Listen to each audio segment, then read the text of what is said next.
تاریخ، مشاعرے کی تہذیب، مشاعرے کا ادبی کردار، میں کیا عرض کروں، محترم پروفیسر اختر الواسع نے سب کچھ عرض فرما دیا ہے۔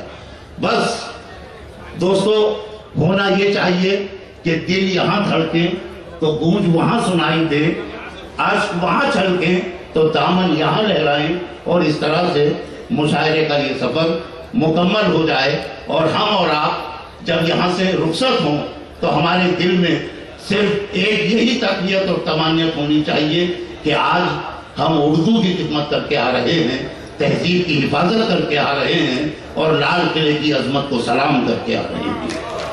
میں ان الفاظ کے ساتھ اس مائک سے اپنی گفتگو یہیں ختم کرتا ہوں۔ اس مائک سے گفتگو آخر تک ہوتی رہے گی۔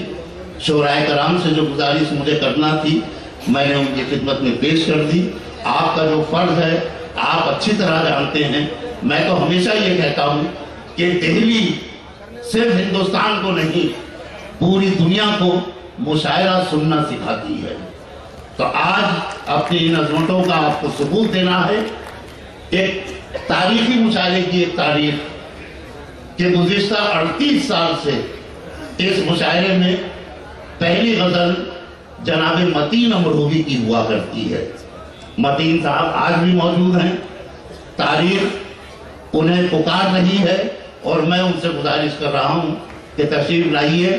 38 سال پورے ہو گئے، 39ویں سال میں قدم رکھیے اور پہلی غزل اس مشاعرے کو عطا فرمائیے۔